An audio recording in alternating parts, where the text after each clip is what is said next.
Tem coisa que a gente faz e 5 minutos depois já querer voltar atrás. Pode ser uma resposta que saiu pior do que precisava, uma mensagem enviada por impulso, uma escolha que a gente sabia que não ia fazer bem, mas fez mesmo assim. E o mais estranho é que por fora tudo continua acontecendo normalmente. O celular toca, alguém pergunta uma coisa simples, a comida esquenta no fogão, a vida segue naquele ritmo comum, quase indiferente ao que acabou de acontecer dentro da gente. Mas por dentro não segue. A cena fica ali. Você lembra do tom que usou, da palavra que saiu pior do que precisava, com aquela sensação ruim de ter passado por cima de algo que já sabia. E talvez o que mais doa nem seja só o erro. É pensar, eu achei que já tinha melhorado nisso. Essa é uma dor muito específica, porque não é apenas vergonha, é uma tristeza de se encontrar de novo num lugar antigo. A gente pensa que já cresceu, que já entendeu, que já aprendeu a esperar um pouco antes de falar, antes de reagir, antes de mandar aquela mensagem enorme tentando resolver tudo no calor da emoção. E aí, quando percebe, fez de novo. Caiu no mesmo ponto. E é aí que a culpa aparece. Ela vem quase como um tribunal dentro da cabeça. E ela sabe falar. Ela pega uma cena e transforma em prova. Repete frases, aumenta detalhes, faz a gente lembrar do que fez, do que disse, do que deixou de fazer. E dependendo do dia, ela não apenas mostra o erro, ela começa a nos chamar pelo nome do erro. No começo, essa culpa pode até ter uma função.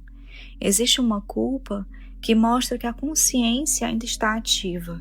Ela incomoda porque alguma coisa em nós sabe aquilo que feriu, sabe aquilo que não combinou com o bem que desejamos viver, sabe que precisa olhar para a situação com mais honestidade.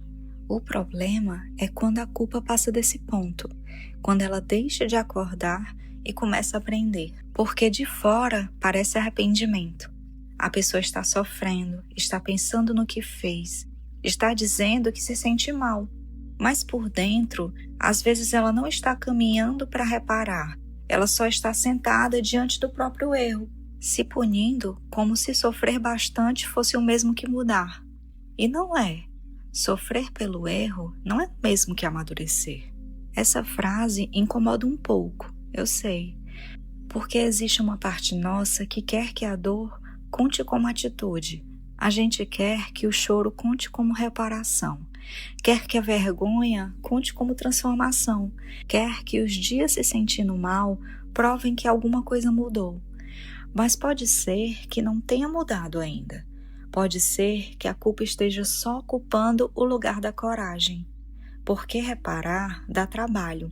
Reparar mexe com orgulho, pede uma coisa muito mais difícil do que ficar se sentindo sozinho no quarto. Pede para voltar numa conversa sem tentar vencer.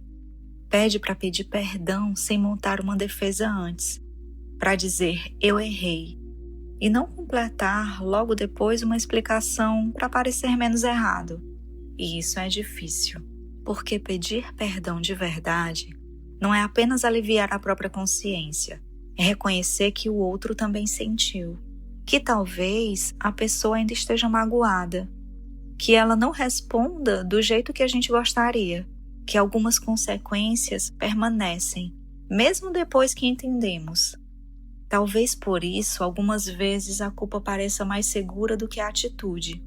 A culpa dói, mas fica dentro. A atitude, ela nos expõe.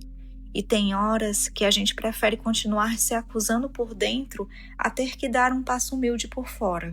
Eu não digo isso como quem já resolveu tudo. Acho que todos nós conhecemos esse lugar em alguma medida. Aquele lugar em que a gente fica se sentindo mal, fica se culpando, mas não muda a próxima escolha. Fica dizendo, eu sou assim mesmo. E essa frase, que parece uma confissão honesta, às vezes vira uma desculpa muito bem disfarçada. Porque quando eu digo, eu sou assim mesmo, posso estar só tentando me proteger do trabalho de mudar. E aqui existe uma coisa séria. Quando a gente transforma o erro em identidade, a alma perde a força. Uma coisa é dizer, Eu fiz algo que preciso reparar. Outra coisa é dizer, eu sou isso.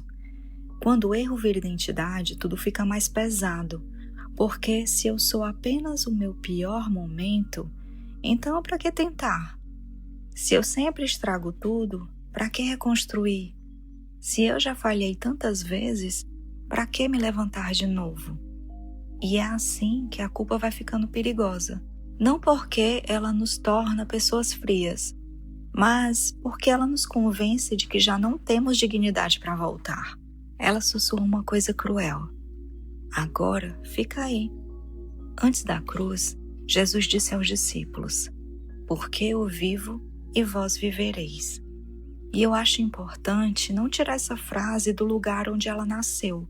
Jesus não disse isso como quem solta uma frase bonita para animar alguém.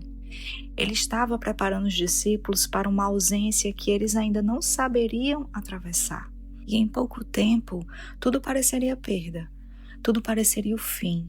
A presença que sustentava aqueles homens seria tirada dos olhos deles. Então, quando ele diz, porque eu vivo e vós vivereis, ele fala de uma vida que continua mesmo quando tudo parece ter acabado. Não era um consolo pequeno, era uma promessa de continuidade no meio da dor. E talvez essa palavra também alcance a gente depois do erro. Não para diminuir o que fizemos, não para fingir que nada aconteceu, não para usar o perdão como uma saída fácil, mas para lembrar que a vida em Deus não termina no ponto onde a culpa tenta colocar um ponto final. O perdão não apaga a responsabilidade, mas impede que a responsabilidade vire desespero. E eu gosto muito disso, porque muda o lugar do arrependimento. O arrependimento sincero não é se destruir por dentro, não é se chamar de tudo, não é repetir a cena 1000 vezes. Não é transformar a própria cabeça num lugar onde ninguém teria coragem de morar. Arrependimento sincero chama de volta, e chama de um jeito muito simples, quase sem aparência bonita. Às vezes é a pessoa respirando antes de responder do mesmo jeito. É alguém apagando uma mensagem antes de enviar.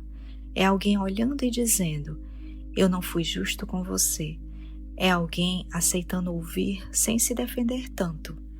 É alguém percebendo que não basta sentir muito, precisa agir um pouco melhor da próxima vez. E essa parte tira a espiritualidade do lugar de frases bonitas. Ela coloca a espiritualidade na próxima atitude, na próxima conversa, no próximo impulso, na próxima vez em que a mesma situação aparecer. Porque é ali que a gente descobre se a culpa virou consciência ou prisão. Se virou consciência, ela nos ajuda a escolher diferente. Se virou prisão, ela só nos mantém ajoelhados diante da mesma cena, sem coragem de levantar. Eu não sei qual erro você ainda carrega. Pode ser uma frase que volta antes de dormir. Pode ser uma escolha que você tenta esquecer, mas não consegue. Pode até ser uma reação antiga que apareceu de novo. Pode ser algo que ainda precisa ser reparado com alguém. Ou algo que já não pode ser reparado do jeito que você gostaria. E eu não acho justo dizer de longe que está tudo bem. Às vezes não está. Às vezes precisa mesmo doer um pouco para a gente acordar. Precisa ser visto, precisa ser assumido, precisa virar responsabilidade concreta. Mas também não acredito que Deus queira nos ver morando para sempre no lugar onde caímos. A culpa, ela pode até apontar uma porta, mas ela não precisa trancar você dentro. Ainda dá para voltar com menos orgulho. Ainda dá para fazer diferente em alguma coisa pequena. Ainda dá para pedir ajuda. Ainda dá para aprender a não transformar toda conversa em defesa. Ainda dá para deixar Deus tocar até aquela parte que a gente tem vergonha de mostrar. E talvez isso não venha como uma grande cena de mudança. Talvez venha de um jeito bem comum. Você pensa antes de responder, você escuta até o fim, você não joga a culpa no outro para fugir da sua parte. Você para de repetir, eu sou assim, como se isso encerrasse a conversa.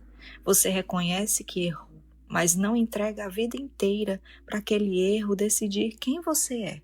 Talvez não seja sobre fazer uma grande promessa, porque grandes promessas, a gente sabe, às vezes duram um pouco. Talvez seja só sobre parar de fugir do que aconteceu, olhar com mais honestidade, separar o que foi erro do que você transformou em condenação e dar um passo, um só, mais humilde, mais possível, mais honesto. Deus ainda nos chama dali também, daquele lugar onde a gente achou que não tinha mais coragem de levantar. Agora me conta, essa reflexão fez sentido para você? Não esquece de curtir esse vídeo e compartilhar com quem você ama. E se quiser continuar lendo as próximas páginas do diário, se inscreve no canal. Nos encontramos na próxima página.